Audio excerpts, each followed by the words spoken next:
Chapter 22 Fathers and Children. To walk on Death Mountain was to walk on the beating heart of the world, to feel the pulsing flow of the molten stone that was its blood. The world breathed, the world lived, and Death Mountain trembled. The mountain shifted, changed, opening and closing new faces with geological slowness, on a scale that the little lives lived in sight of its slopes could not begin to see. Goron City gave the impression of being part of the mountain, not dug out of it but born of it. An observer or a painter might imagine the birth of that landscape, the mountainside splitting open as lava kissed the open air, red and orange light shining up between the pillars of dark stone. The Gorons, of stone themselves, might have come upon the city that way, or perhaps they were even born with it, issued forth by the mountain in the forgotten era when gods and demons walked the world together. With iron bridges they connected the stone outcroppings, creating a network of pathways that allowed them to walk the spaces above the flowing blood of the world. Goron City's age was impossible to guess at all its artificial parts. The bridges and the gates and even the houses were periodically replaced. But if the mountain shifted beneath them, then it happened so slowly that none could tell. Life went on in that place, heedless of age or antiquity or the insistent reality of the burning fires that built beneath it and threatened, of late, to rise to the surface.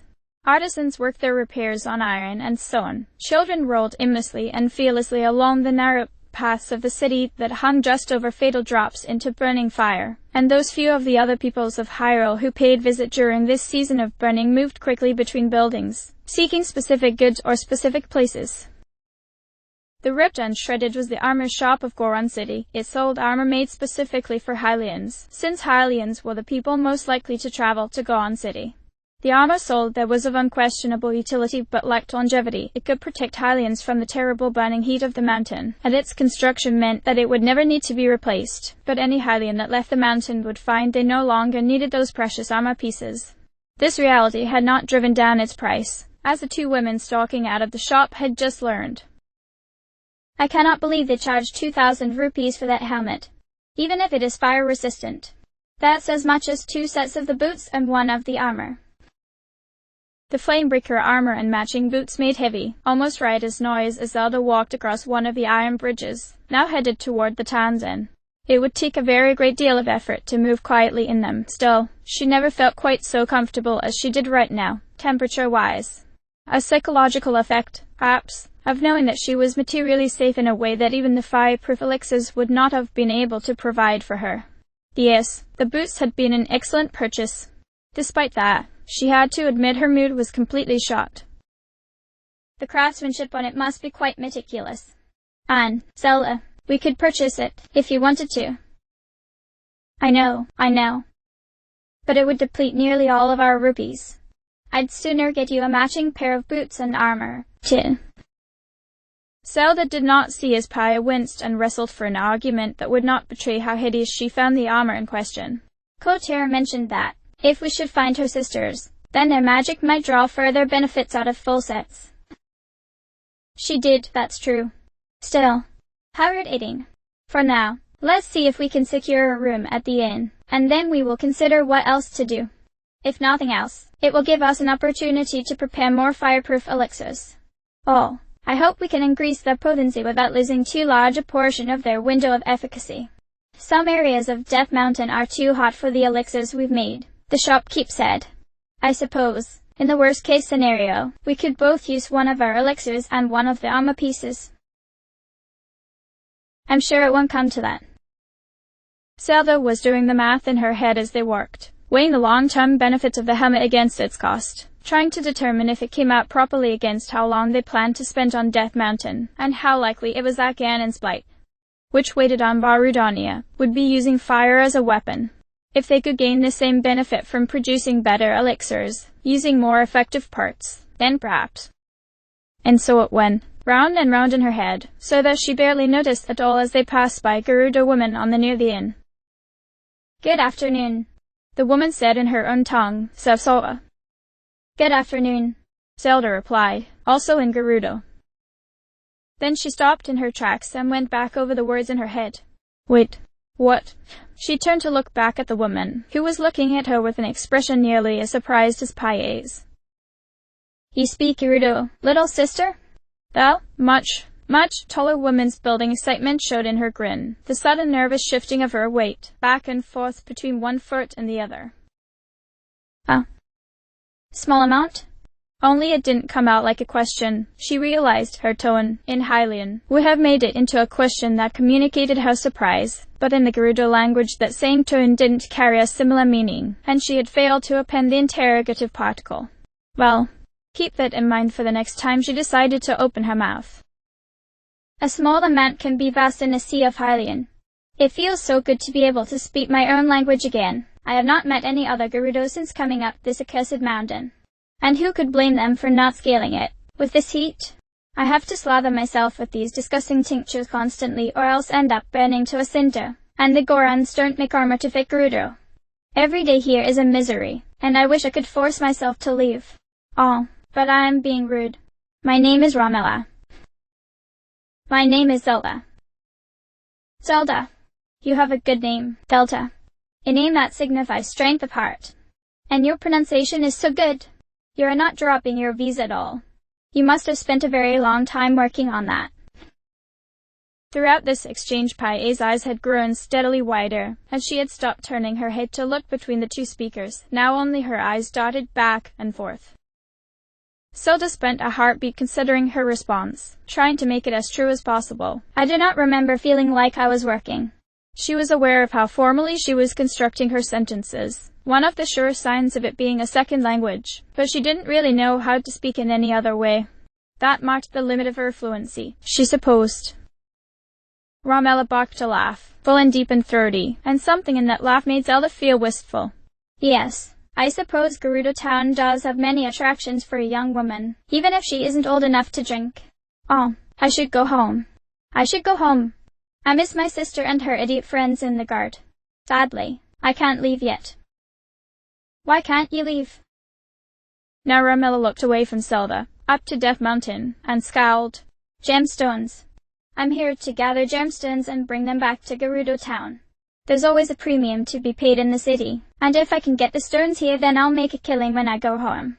But if I return without them, I will be financially ruined, and my family will suffer for it. So, I can't leave yet. I may be trapped here so long as that. And here she used a word that Zelda did not know, but it was easy to guess from her tone that it was very rude. Divine Beast keeps driving the Gorons from their minds. I have gemstones. The color rose in her face as soon as she said it. She was speaking like an eager child, happy to immediately address someone's sorrows and that she had anything significant to add. Why would having a child's mastery of the language shape my reactions that way? Her embarrassment might have ended the conversation, forced her to carry on in Hylian so she could be sure of her words, but when she said that Ramela's eyes turned back to her and now they were measuring. Do you have rubies, sister? She had dropped the affectionate honorific, choosing to address Zelda in the mode of a potential business partner rather than a favored child. I can only buy them in sets of 10, and right now I am looking specifically for rubies. I have rubies. And now she was doing math in her head again. She had more than 10, though not many more. Normally it took Goron's mining to be able to unearth them, but she'd found rich mineral deposits several times in the past weeks and discovered that one could excavate them with the application of explosives. Excellent. If you would let me have them, I would gladly give you 2,300. No, 2,400 rupees, because you have made my day much better. That's nearly a 15% markup compared to what you would get at the general store or the armor shop. What do you say? Perhaps it was the intersection of her insecurity in her language skills and Ramela's warm tone that worked so well on her. Later she would wonder if the woman had taken advantage of her own inexperience, and then feel ashamed for entertaining the thought. In the moment, she thought only of how lucky she was to have her prayers so specifically answered within her means. Yes, please. The exchange after that was quick. Zelda retrieved the rubies from where she kept them in her pack, counting them out into a sack which she gave to Ramela. Ramela, in turn, handed over 8 golden rupees, their sheen dazzling even in the cinder-filled air of Goron City. Thank you, little sister. You have eased my troubles considerably. If you ever have more gemstones and are looking to trade, come to me, and I will be sure to give you a good deal. Farewell. Farewell, Zelda replied, the one part of the exchange where they spoke with the same level of formality, raising her hand. Ramella flashed her a grin and walked on toward the chief's house. She did not get very far before she began audibly complaining about the heat. After Ramella was out of range, Haya apparently couldn't hold it back any longer. I had no idea you could speak Gerudo. I didn't either. Interesting that I still know how, with my amnesia. I suppose that makes sense, since language apparently isn't lost. Still, when do you suppose I learn it? I wouldn't hazard a guess.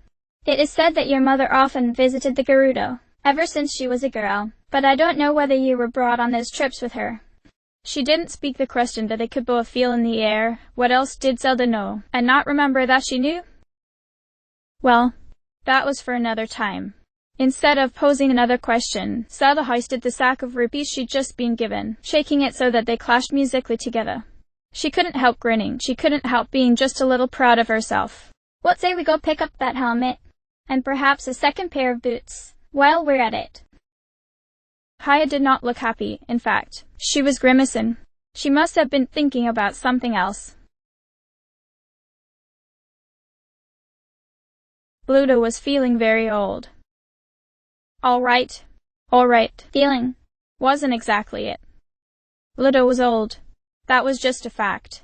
But he was feeling that fact as sharply as he'd ever felt it before, in the grinding of his bones when he did so much as turn his head, lift his arms, think strenuous thoughts.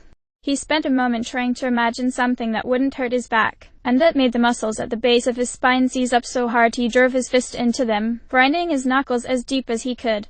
The worst of the pain was beneath the stone outcropping on his back, and it had been decades since he'd been spry enough to be able to reach that deep. Right now, he just had to deal with it, as much as he could. Boss of the Gorons. He was glad there was no one around to hear him. Just outside of his house, that Gerudo had been full of questions. When were the mines going to open back up? When would Rudani come back around? Would this heat ever ease off at all? And seeing her leave had been one of the quiet release he allowed himself to experience. Being boss just meant people liked to come to him with their complaints and ask questions to which there were no answers, and the tourists weren't the worst of it by far. His day had started with a meeting with the miners' union, and if that concept hadn't been bad enough on its own, they'd actually come bearing worse news and discontent with the effects of his leadership. The southern mine was going to run dry soon. Not this year, but in the next couple. Setting up new mining operations in the northern mine would require routing all of the monsters in it, though thankfully the Lizalfos hadn't damaged any of the equipment there.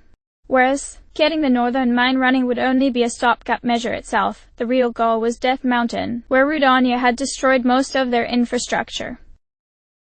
So Bluto knew what no one else did. Goron City was running out of rupees. Maybe some people suspected. Hylia knew enough of the miners were out of work, but he was the only one who had a decent idea about when the city would go broke. He could delay it by a few years if they managed to reclaim the northern mine. And it's not like anyone was going to starve, but not being able to mine Death Mountain was going to start having much worse effects. Once the Gerudo and the Zor were no longer getting shipments of good Goron iron, then there would be a real problem. As if demanding that he stop thinking about this, a white-hot lance of pain ran up his spine and burst directly into his skull. He punched himself in the back, holding his fist there, and the pressure relieved the pain for a few moments. He needed his medicine. Where is that kid? Knew I shouldn't have sent him on his own. Probably off with his head in the clouds somewhere. That wasn't fair. Bluto knew. Yunobo was a good kid, and his heart was in the right place, even if he was soft, but he just didn't have the grit he should have. By now, one of Lord Derek's own, Yunobo should have been the very image of the proper Goron, all strength and courage, but he didn't have those things. He pretended he did, and it was enough for most of the people around him, but Bluto's doubts about him had been growing more and more pronounced for ages. The kid's abilities were essential in driving off Rhodonia, for sure, but they'd need a lot more than a fancy shield if they were going to address that problem more permanently. Thinking of this and nursing his aching back, Bluto did not see the two Hylians until they were right in front of him. He tried not to start, but failed at least a little. Did everyone have to sneak up on him today? Hello? One started, their voice high and soft. They were wearing the full Flamebreaker set. That would be a very nice cash infusion. Then, the other was wearing Shaked Gop, and probably a fireproof elixir. Greetings. Name's Bluto. I'm the boss, Goran, though I'm guessing you already know that if you're up here. What can I do for you, Brawlers? The two Hylians looked at each other, blinked, and he wasn't sure if they said anything because his hearing had started to go, but he was pretty sure they communicated something. Then the one in the Flamebreaker outfit looked at him again and said, gently, Sisters, actually. Oh, sorry. My mistake. Won't happen again. Yunobo would have handled that better, he admitted to himself. The kid was a lot better at really seeing people. And how many of the guards had they had to correct on their way here?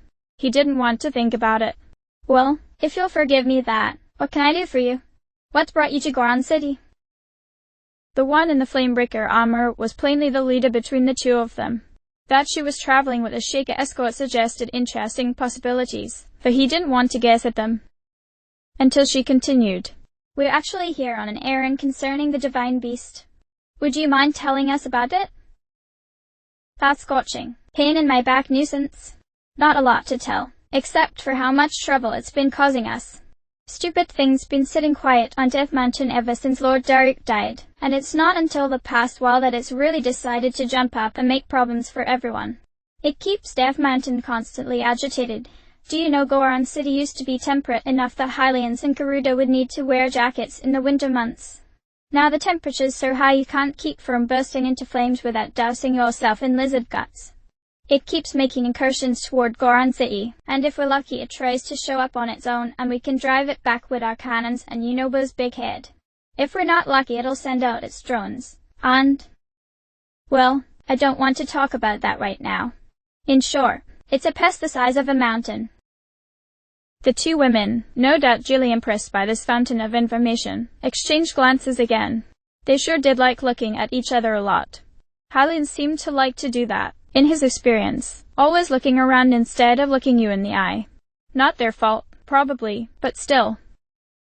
You mentioned someone named Yunobo helping to drive off Farudonia. Did I? I guess I did. Yunobo's Lord Daruk's descendant. He even inherited Daruk's protection, though it seems like that's all he inherited, sometimes. Whenever Rudonia comes down from the mountain we'll use the cannons to drive it off, but I wonder how long we can keep it up. Eventually I'm going to give out. Our Yunobo is, and... Look, I'm sorry, you don't need to hear all this. No, not at all.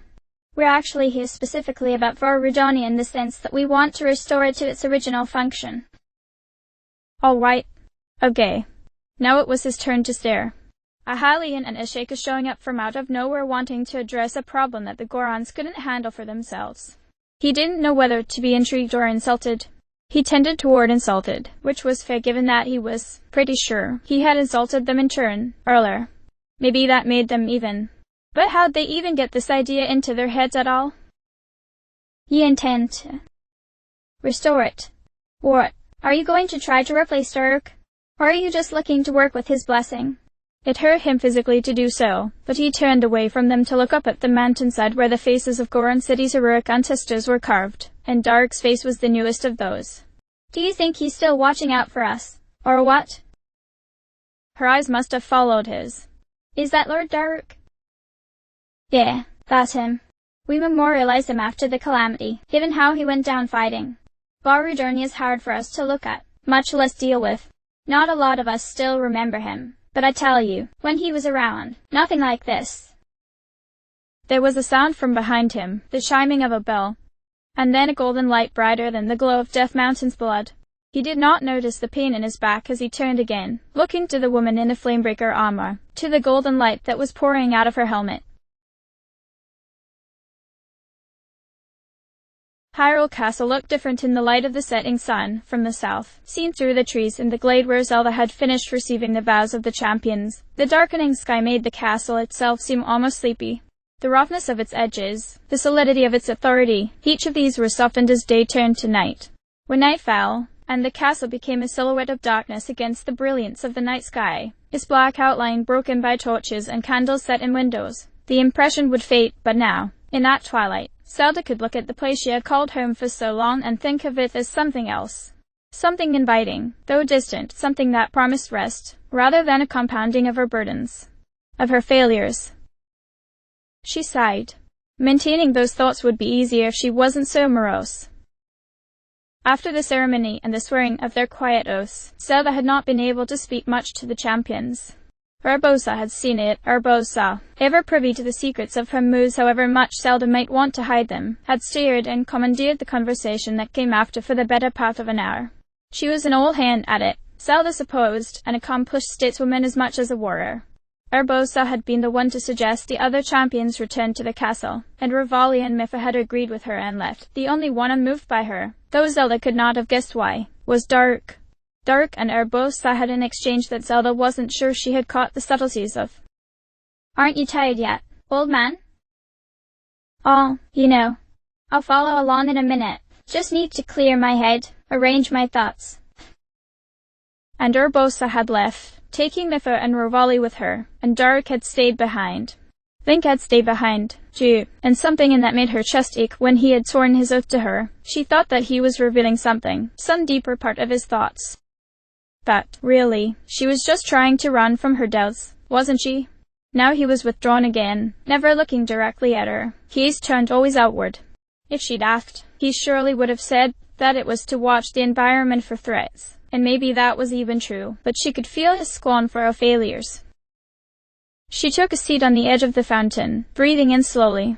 The day had been long, longer than any day she could remember, of late, and it seemed like it was refusing to end, even with the sun surrendering to night. She could not be calm, not really. The weight in her mind wouldn't let her, kept her thoughts buzzing. Would she sleep tonight, she wondered? How are you doing, tiny princess? Dark walked, remarkably, quietly for someone his size, but it was probably a bigger testament to how self-absorbed she was being that he surprised her. Still, she didn't let it show, and looked up at him before answering. Dusk made Dark's ruddy coloring seem even more so, until he bore more than a passing resemblance to Death Mountain itself. If not for his huge, watchful eyes and the wide downturn of his mouth, the illusion would have been almost perfect. I am petite, Lord Dark. Though it shames me to say, I have found the day more draining than I anticipated. I will be ready to travel back to the castle momentarily. However, you need not wait for me. I already have all the guard I can stand. Well, see, that's just the thing. Now Dark wasn't making eye contact with her, and his hands, either easily as large as her torso, were brought together, each picking at the fingers of the other hand. Was he nervous? She'd never seen him nervous. She wasn't aware he could even be nervous. Now that the other champions have taken off, and you've got a moment to yourself outside of the castle, I was hoping we could have a word. It was true that they had not had time to speak in private since the day she had asked him to join the champions and celebrate it by eating a rook. What could he want to talk about, though, especially something that would make him this nervous? Was there some weakness he saw in her that he thought he might be able to correct through conversation? Oh, how father would be delighted if it were that easy. Had she offended him somehow? Was there some yet more earnest oath he wanted to make to her, about his loyalty to the cause, to her, and to the war with Ganon? If the lost, she thought she might scream, or else collapse into herself and cease to exist. Of course, Link. And the hero's eyes were on her instantly. Would you mind giving Lord Dark and I a bit of privacy, for a moment? Something she didn't understand transpired. Then, Link nodded to her, acquiescing to her request and to her authority, but then he locked eyes with Dark. Zelda could not glance between the two of them, for propriety's sake, but she saw something communicated in a very small, subtle inclination of Link's head, and then he moved away, just far enough to be out of earshot. What had that been about? Did Dark and Link know each other? If so, what had passed between them, then? What confidence that the champions could share between themselves but not with her? This line of thinking was interrupted by the sound of stone grinding on stone as Dark took his own seat on the edge of the fountain, found it entirely too narrow, and then sat on the ground, instead. Even seated, he was a great deal taller than she would have been when standing, and a respectful distance he left between the two of them was respectful on his skill, which meant that she could not have reached out and touched him unless she had a very long stick. Do you remember the day you asked me to be champion? When I said how, with the monsters and all, you should have an escort of Gorons following you around? For all his fear of dogs, Dark's eyes were rather like a puppy's. In response to him she could only nod. You told me I sounded like your father. Been thinking about that ever since you said it. She went through and examined possibilities of meaning. Had that been too intimate a thing to say? Had she committed a kind of faux pas, impugning on the institution of fatherhood as it was viewed by the Gorons? The possibilities seemed limitless, and she cursed her prior self for being so reflexively honest with what should have been a secret thought. I wanted to apologize to you, Lord Dark said, which snapped her back to reality like a splash of water in the face. I'm boisterous. It's considered a good thing for the big brother of the Gorons to talk up his people, you know? When I said that, it was supposed to be about how strong we Gorons are. But it wasn't. It ended up about you. So, I'm sorry for that. And what made me realize that was you comparing me to your father. I don't want to be the kind of person who makes you feel that way. That was mystifying. Who wouldn't want to be compared to the king? Why ever not? He frowned at her, as if she was asking a question that she already knew the answer to. Because, tiny princess. He seemed to catch that she didn't know what he meant, and his frown deepened. I see. Yeah, fine. His Highness is an all-right regent, but he's a bad father. The clearing was quiet. The fireflies had only just come out to dance, and the singing of the birds had faded, but the night's insects had not started their song. In the fading light she stared up at Dark, and it took a concerted effort to keep the surprise from her face. Was that treason? It wasn't treason. Hyrule wasn't that sort of kingdom. It probably wasn't even a crime, except one of decorum, but it was such a breaking with decorum that she didn't have the context by which to process it, at least not immediately. It was like somebody had set off a shaker flash bomb inside of her skull, like the temporary whiteness left on one's vision by watching a guardian's weapon discharged. Only instead of a corner of her eye, this whiteness had swallowed up her thoughts. My father, she said slowly, carefully, trying not to sound defensive, does as well as any man could. Dismissive, now, almost angry. On Death Mountain we say that the queens of Hyrule are the light of their people, but the kings have always been a bit dim. He sighed, running his hand over his face. Sorry. It's gotta be hard to hear that. But I think you need to hear it. Nobody's ever criticized your father in front of you, right? She shook her head. Course they haven't. Why would they? He's their king. But you need to hear this from someone, and it looks like it has to be me.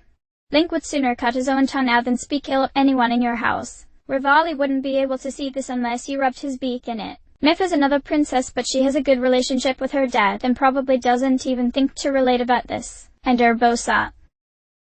He sucked air between his teeth. Urbosa's heart is in the right place, but she hates your old man's guts so bad I don't think she could string together 2 words about him without setting something on fire. Lady Urbosa hates my father. She didn't realize how loudly she was speaking until the words were out. She clapped one hand over her mouth, looking to see if Link had heard, but of course the hearer gave no sign. Well, that's for her to talk about, not me. Oh, I'm running my mouth again. Look. Maybe you don't see it, but I do. Nobody knows the weaknesses in a father like other fathers. Dark was a father, she reflected. She didn't know how many sons he had, but she knew that it was more than one and that he was well known as a model of Goron fatherhood. Goron. It may be that my father can adhere to the same standard that you do. Why was she defending him, even obliquely? The possibility that Dark was offering her, that maybe not every part of the rift between her father and her was her own fault, would be like a balm to the wounds of her spirit. But then, maybe that was why. Maybe the only reason she found it so appealing was that it would be so easy to obviate responsibility, to pretend that some of this blame could be heaped on her father, too. But why stop there? Why not blame him for her other failures? Is that where it would end? Externalizing all her weaknesses and blaming another for it? She wouldn't do that. She couldn't. I won't deny that there is tension between the two of us. I would if I could, but no doubt you've seen it, observant as you are. But that tension is because he is the king, and I am the princess, and I have yet to fulfill my sacred duty to my people. It's... How old are you? No anger in those words, no fatigue, no resignation, only a kind of gentle surety. 16. 16, he repeated, running his hand over his face again. By the mountain, you're a kid, a child. Color rose in her face, and with that heat came anger. If you mean to talk down to me, Zelda, In a year you'll be considered an adult. You'll inherit your mother's spot as monarch, and no doubt your old man's tomb will change when you come to power, one way or another. But right now, and every year leading up to now, you might be a princess, with all these responsibilities nobody else has. The threat of Ganon looming over you and the whole kingdom and all this other garbage. But you're a child. You're his child. And, again, hand over face. I'm doing this wrong. I'm bad with words and I keep trying to use them and I'm doing this wrong. He sighed, heavily, and turned on the ground to face her, though he did not rise. Look, when my sons try something they can't do, and they fail, even if I really want them to succeed, that doesn't describe our whole relationship. I might scold them for it if I think they behave badly, but failure isn't enough reason to. And instead of describing whatever it was, he waved his hands about in the air, as if to take in the entire world. Or at least the entire context surrounding the conversation. You have to love your kids first. Protect them. Take care of them. Lie to them, if you have to, even if neither of you believe it, because being a father means making sure they are okay. Nothing else really matters. He meant for all of this to. She wasn't sure, actually. Almost certainly not for it to have opened this icy pit in her stomach, to have let her anger and her fatigue and her hopes drain out until she was just cold. What could he understand about her, or her father, or anything between them?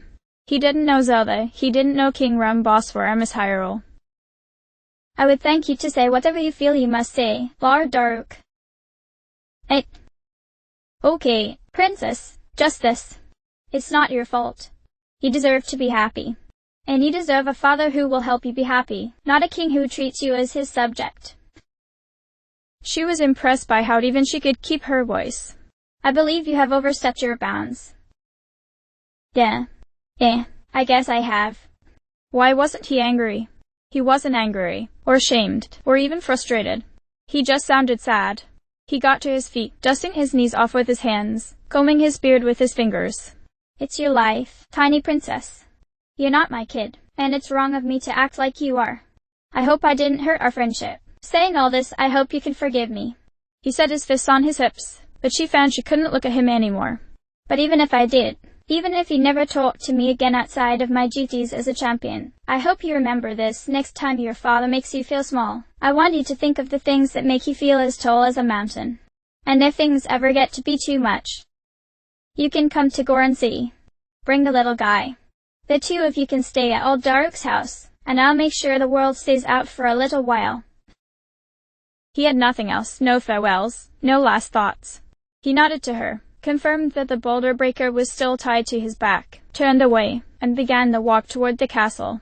Now that she was paying attention, his footsteps were heavy, shaking the ground beneath him. Her hands were shaking. How many days had it been since her father had spoken to her? How many years since he had looked at her without that same resignation, that disappointment, darkening his eyes? Could she even remember a time when her failures hadn't been a pall over their entire lives? Had there never been a time, and her memories of her mother were just some kind of psychic mechanism meant to bolster her, so she wouldn't be crushed under the weight of the world? It's not your fault. She clamped both of her hands over her mouth and leaned over, tried to keep from shaking, failed. You deserve to be happy. She hoped that Link would stay away for just a little longer. Kae's attentions were divided between Bluto and Zelda. The old Goron's expression when Zelda's power had begun to shine, blessedly contained by her armor this time, so it wasn't visible to the entire city and didn't have every Goron on the mountain gathering, had been shocked at first, but after a few seconds he had shifted over to quiet and analytical and watchful. That truth, his lack of surprise or fear, spoke a lot about him. There were few men in the world that Pai would have wanted to sit down and talk to, but Bluto would have been one of them. She couldn't read Gorons as well as she could read Hylians, or other Sheikah, but there was something there. Not memory, but knowledge. The light faded along with the chiming of Hylia's power, and Zelda's posture relaxed into something closer to her natural one. She reached up reflexively, to feel at her eyes, found her fingers blocked by the helmet she was wearing. Pai thought she would take her helmet off, but she didn't. Zelda, she said, trying to keep her voice low enough that the elder Goron would not overhear. Are you all right? I'm fine, Zelda said, though she was still trying to get complete control of her breathing back. We'll talk about it, about Daruk, later. Please. But they would talk, that was a relief. Zelda was not as forthcoming with some memories as with others, so it was always a relief to hear that there was one she wanted to talk about. You too. Bluto's voice was like gravel being ground underneath the wheels of a heavy wagon, but his tone was gently respectful, not reverent, but respectful. If you want to help with Urbania, then you're going to need to go find Yunobo. He'll be at the northern mine, getting the medicine I need for my back. Would you do me the favor of going and bringing him back? Who knows what kind of trouble he's gotten himself into. We can get started when you're back. Thank you, Bluto. It was impossible to see her face beneath the helmet as she was looking away, but Pi could hear in Zelda's voice that she was smiling. We will return with Yunobo, then, and discuss our course of action.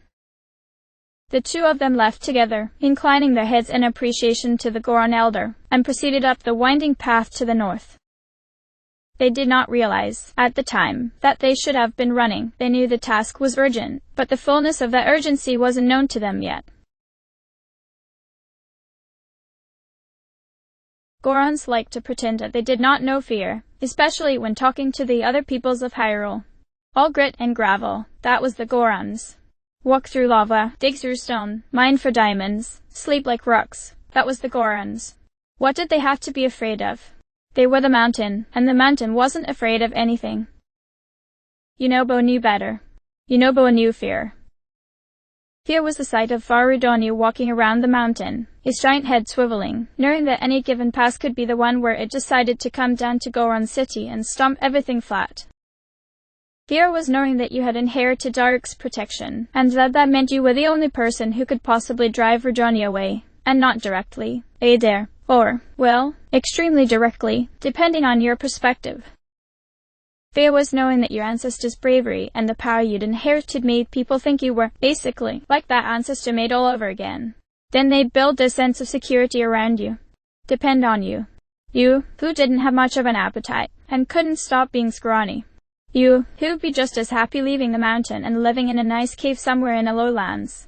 You, who shook like an earthquake every time you thought about what would happen if this was the time Daruk's protection broke. If the strain you felt on the impact against Rudoni's head finally told and the barrier shattered like glass and then you shatter, too. Then where would you be? Then where would everyone else be? And, more immediately, here was the sound of Lizalfo's tongue flicking out into the air, tasting at the heat, trying to detect your hiding spot. Here was the two-pronged swords they carried, and the wicked curves of their teeth. Oh, man. Oh, man. He could probably make it back to Drac if he really ran. Like, all out. Just roll for it. He'd probably outpace them by enough that he would make it. But what was Drac going to do? Fight against 6. Or man, were there 7 now? Fire Lizalfo's when Yunobo couldn't. Go and get the medicine by himself. No. No. Running would just get Drac killed. Not running is going to get me killed. That thought was like molten steel flowing down the crevices of his brain. Why wouldn't his hands stop shaking? He clenched his fists as hard as he could, but they kept shaking. If they didn't stop, then the Lizalfos were going to hear, and... Come on, Yunobo. Get a hold of yourself. You're going to be okay. You're going to be okay. You. A gust of wind blew, so heavy that it jostled his right arm. Ha! That must be a strong wind. He tried to shift it back, but it wouldn't move. He turned his head. The eye of the Lizalfos stared right back at him. Its jaw was clamped round his forearm, its needle-like teeth drawing blood through his skin, and he thought, "It looks like it's smiling. It must be very happy it found me, I guess." Then the pain hit him all at once, and he screamed and he smashed his left fist into the Lizalfos' face. It let go with a spurt of blood and broken teeth, and his arm felt like it was on fire. Then the Lizalfos were squalling, and the others were swarming. A storm of life bodies and reaching claws and curved swords and fire. Lots and lots of fire. And then they were all on top of him. End of chapter.